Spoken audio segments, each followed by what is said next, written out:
Yang terakhir pacaran? Benangnya Kapan? pacaran 2021. Kenapa bisa putus? Orang tuanya gak setuju. Aduh, suaranya jadi kecil ya. Halo? Cek. Halo? Nah, ini ada. Kenapa nggak setuju? Iya nggak tahu ya, tapi kayaknya sih kalau menurut dari dia sih ya karena aku orang beda adat aja. Dia orang Jawa, aku Sunda Betawi. Ya mungkin dia maunya sesama Jawa. Nggak ngerti. Tapi basicnya sih kayak gitu yang dia ceritain ke aku ya. Tapi aku nggak tahu ada faktor lain yang dia umpetin dari aku atau enggak. Gitu. Emang boleh sebeda adat itu Sunda Betawi nggak boleh sama orang Jawa? Makanya ya, padahal kan aku Netherlands. Nggak ngerti. Netherlands maksudnya? Iya padahal aku kan Belanda banget kan, bukan Emang ada turunan Belanda? nggak ada.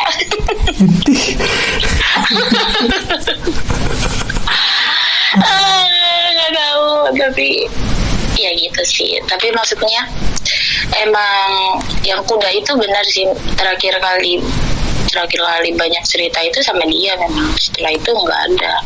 Tapi kamu taunya nggak boleh, maksudnya nggak boleh nggak direstuin sama keluarganya tuh kapan gitu, pas hubungan?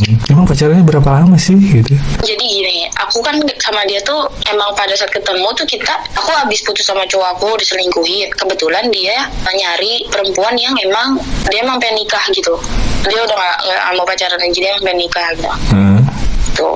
Nah, aku ini kan galau banget nih sama pacar aku, sama mantan aku nih sebelumnya, galau banget gitu kan. Terus abis itu aku curhatnya ke dia nih. Dia nggak tahu kalau aku punya pacar. Jadi aku curhatnya ya random aja, ngobrol hal lain aja biar ngelupain kalau mantan aku tuh lagi selingkuh gitu kan. Okay. Terus tiba-tiba satu kejadian aku udah gak kuat banget. Akhirnya aku jujur, aku nangis ke dia.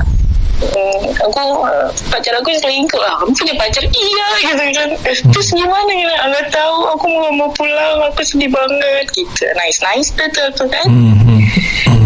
Nangis. Yaudah, itu aku belum ketemu sama dia kan. Yaudah aku jemput gitu. Kamu di mana gitu? Udah jangan nangis lagi gitu. Tetap ketemu. Selebeo ganteng banget kan dia orangnya. Itu aku langsung move on. Cing. Semudah itu Anda move on. Terus karena soalnya nggak semudah itu juga sih. Kadang-kadang sama sebelumnya aku udah ngobrol sama dia dan nyambung gitu. Terus? Itu aku belum pernah video callan, belum pernah ketemu, kayak ngobrol kayak gini aja. Jadi saat aku sedih, saat aku nangis, aku teleponan sama dia, aku ketawa kayak gini, terus aku ngalir aja gitu kayak gini gitu. Terus tiba-tiba ya kayak misalnya aku ngobrol nih sama kamu, terus tiba-tiba besokannya aku nangis. Terus kamu kaget kan, kamu kenapa? Aku putus sama pacar aku gara-gara diselingkuhin gitu. Terus tiba-tiba ketemu, tetap aja kayak anjir ngapain gue nangisin mantan gue, udah yang ini aja lah gitu.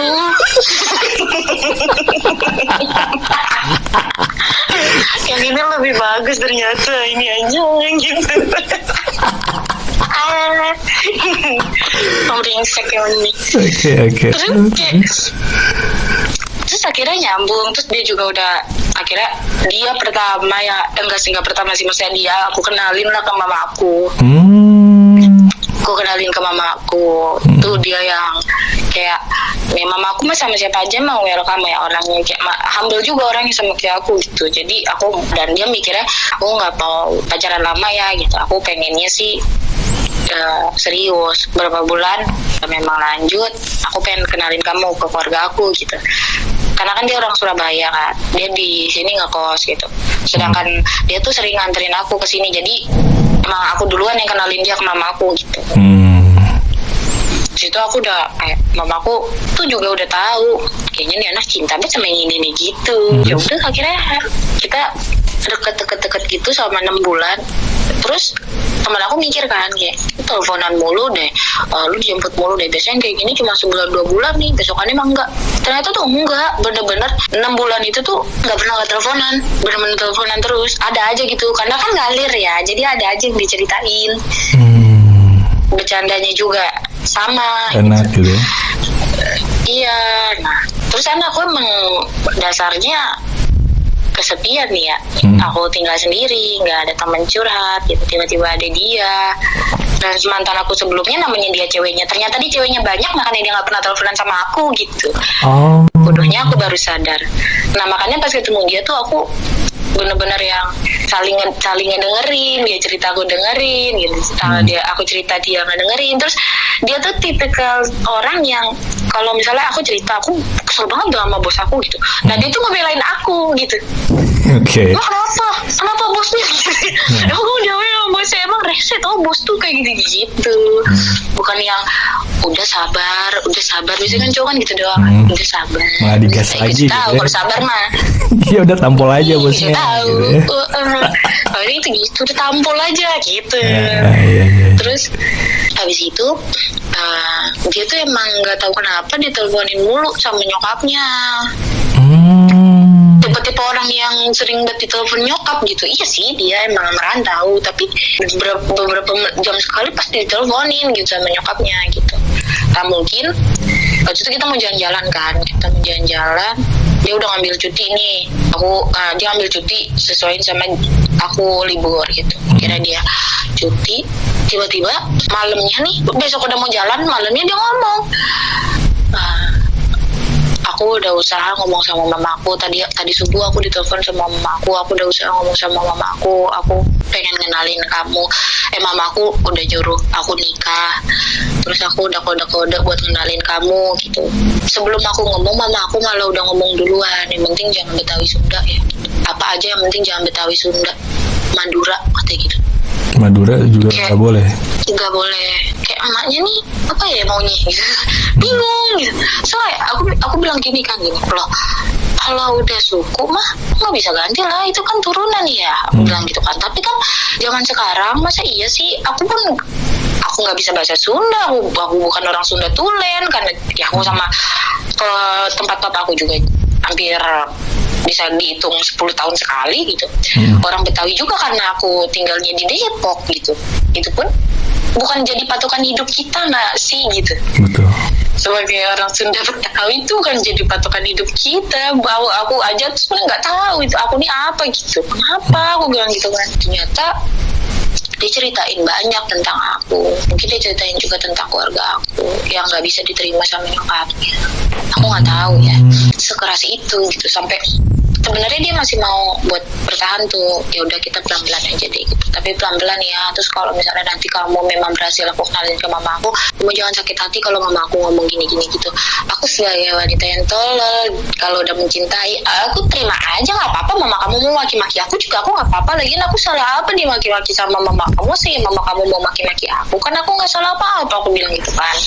Iya. Tapi ujung-ujungnya tetap nggak mau. Even cuma tukeran nomor handphone pun nyokapnya nggak mau. Akhirnya kakaknya, kalau dia punya kakak perempuan, karena kakaknya kasihan kali ngeliat aku ya, saya udah segitunya, ya udah sini sama kakak aja tukeran nomornya. Sama mamanya bener aman. Dan ternyata kesini aku baru tahu dari kakaknya dia dijodohin sama orang. Oh, udah nikah berarti sekarang? Udah. Jadi dia dijodohin sama orang. Dia memang ngomong sama aku sebelum dia tahu dijodohin, dia bilang, aku kalau misalnya memang sama kamu memang udah nggak bisa juga, kan sebelumnya sama mantannya dia 7 tahun nggak direstuin juga. Oh, nggak direstuin. Jadi dia tahu apa? Iya, 7 tahun itu juga nggak direstuin. Jadi udah kedua kalinya dengan kamu ini berarti gitu. Nah jadi menurut dia kemarin 7 tahun berjuang aja tuh nggak berhasil juga gitu. Jadi mumpung masih baru di awal-awal mendingan udah gitu, karena sakit banget loh kalau udah bertahun-tahun putus tuh, sakit banget gitu. Dia yang lebih tahu ya, aku kan baru pertama kali nih dapat case kayak gini ya. Terus aku mikir kayak, karena baru pertama kali juga, aku jadinya egonya jadi tinggi. Aku nggak mau gitu. Ini bukan masalah besar, ini bukan agama, bukan apa-apa. Aku juga bukan narapidana gitu. bukan dari keluarga yang gimana-gimana. Ini bukan masalah yang besar. Aku mikirnya pada saat itu ya, ego aku tinggi juga tuh, gede juga buat pertahanin ini. Karena aku nyari cowok kayak gini di mana ya, yang nggak ngomong, yang sopan gitu. Saya sama aku tuh nggak pernah aneh-aneh, terus ngobrolnya lancar, ngobrolnya juga nggak pernah ngomongin hal aneh-aneh gitu. Bener-bener baik gitu orangnya. Positive vibes gitu ya. Iya benar gitu. Terus dia mau jemput aku gitu, yang benar-benar gimana ya, nggak yang aneh-aneh. Terus aku pun ke dia juga nggak aneh-aneh, karena dia nggak aneh-aneh. Jadi aku nggak pernah yang mohon maaf, nggak pernah matre, aku nggak pernah minta apa-apa. Jadi aku ngerasanya aku bukan cewek yang gimana-gimana, masa ya nggak bisa sih gitu. Aku nggak pernah matre sama kamu, aku nggak pernah kasar sama kamu, aku nurut gitu. Aku ngerti kalau kamu nggak bisa nelfon aku, nggak apa-apa gitu. Aku nggak cemburu, aku masih wajar gitu. Bener-bener saat itu hubungan kita tuh sehat banget gitu. Masa sih nggak bisa gitu ya? Nah itu pun kan kita bukan, kalau misalnya agama oke deh nggak bisa, aku nggak mungkin mau maksain kamu juga gitu. Tapi kan bukan agama, kita masih seagama, kita masih seiman, masa iya gitu. Aku mikirnya aku gede tuh, benar-benar gede banget tuh ego aku di situ. Walaupun udah aku mewek, tapi tetap di situ aku benar pertahanin banget. Tiba-tiba dia ngilak, terus kakaknya ngabarin kalau dia udah dijodohin sama orang gitu. Terus dia bilang sama aku, emang pokoknya terakhir kalau misalnya di kamu nggak berhasil, kalau mama aku mau jodohin ya udah aku terima, aku udah nggak tahu lagi soalnya, aku udah males nyoba lagi gitu. Ya udah, akhirnya waktu itu masih fine aja tuh, sampai akhirnya dia bilang aku lebaran mau pulang ya, dia bilang gitu. Di situ udah aja, udah feeling ini nggak cuma pulang lebaran doang, karena kakaknya udah duluan ngomong ke aku, udah feeling aja. Cuma aku masih denial aja, kayak masa iya sih nggak berhasil. Pas dia pulang kampung, beneran aja dari dia pulang kampung itu udah ngilang. Sampai aku ulang tahun dia nelfon aku di kantor waktu itu kan. Aku di kantor setelah lama kan, waktu itu bulan Mei itu lebaran, aku Juni ulang tahun. Ada kan sebulan tuh kita nggak konekan. Terus dia telepon, dia bilang kamu di kantor. Iya, itu di bawah ada gojek, nanti kamu ke bawah ya, dia bilang gitu. Udah abis itu dimatiin teleponnya.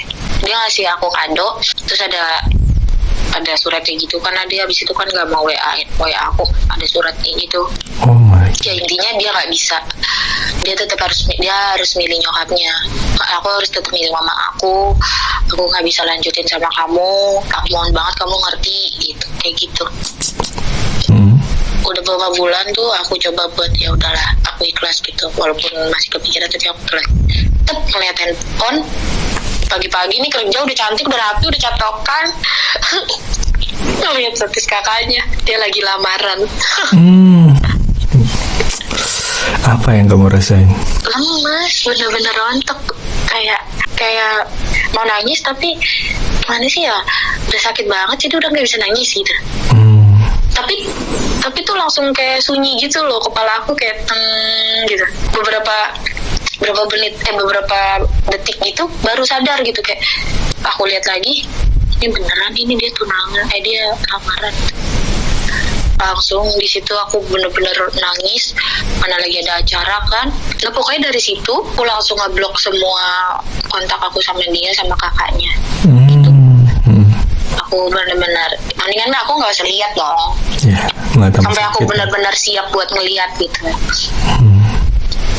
Setahun kemudian temen aku rese, dia ternyata nggak follow mantan aku, dia ngasih unjuk, lah mantan lu udah nikah, isi anjing, udah sengaja gue ngoblok, malah di screenshot, dikasih tahu kan, si anjing, kata gue. Tapi kan waktu itu aku udah penerimaan ya, karena udah proses lamaran, mau gak pasti mereka akan nikah suatu saat nanti, mau sebulan lagi, 2 bulan lagi gitu. Dan itu betul terjadi. Iya, jadi cuma ketawa doang kayak, oh setan, gue sengaja ngeblok lu malah ngasih tahu. Benar, ceweknya cakep, harap-harapan, tai lu. Kayak lu pesek, pantesan dia milih di. Ya udah akhirnya sama cowoknya dibercandain kali ya biar aku nggak sedih, tai lu bang gitu. Iya kan, pantesan dia nggak mau, pantesan dijodohin dia langsung mau, cakep gitu, tai lu kata gue. Bener sih, tapi aku cuma bisa ketawa. ketawa doang kalau sekarang kayak ya udah mau diapain gitu. Dia bisa nerima. Terus ya udah akhirnya bertahun-tahun udah 2 tahun lah berarti kan. Udah. Terus dia udah mulai terbuka. Tadinya kan nggak ada update di apa-apa kan. Aku pun aku nggak follow dia nggak apa. Itu selalu teman aku. Jadi kalau dia update nih teman aku langsung WA. Dia update nih. Nah, riwayatnya tuh anjing lo ya olah-olah. Aku nggak minta kasih tahu kan ada orang ya coba bang lihat bang gitu. Gue kan udah nggak follow bang gitu. Kagak tiba-tiba aja kayak lagi bengong tiba-tiba masuk. Pokoknya kalau dia udah ngirim foto udah pasti dia nih gitu. Sampai si mantan aku pindah kerja aja tuh aku taunya dari dia. Nah, mantan lu udah nggak di TV dah. Kayaknya dia sekarang di dan masa iya bang, kau tahu ya, lu lebih tahu dari gue gitu. Karena emang dia tuh, aku nggak pernah pacaran kan, saya nggak pernah pacaran sampai segitunya.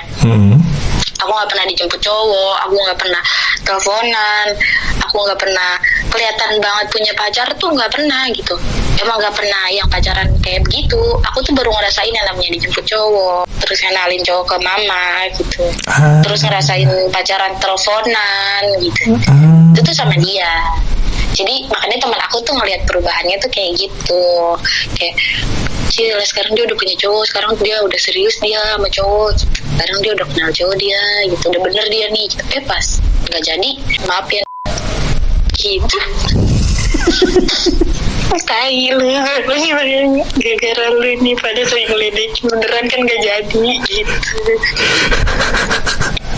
Ya gak jadi gitu. Iya. Makanya ternotis banget sama dia tuh, padahal cuma 6 bulan. Tapi berkesan ya 6 bulannya ya, lama lumayan. Dan ternotis sama teman-teman aku.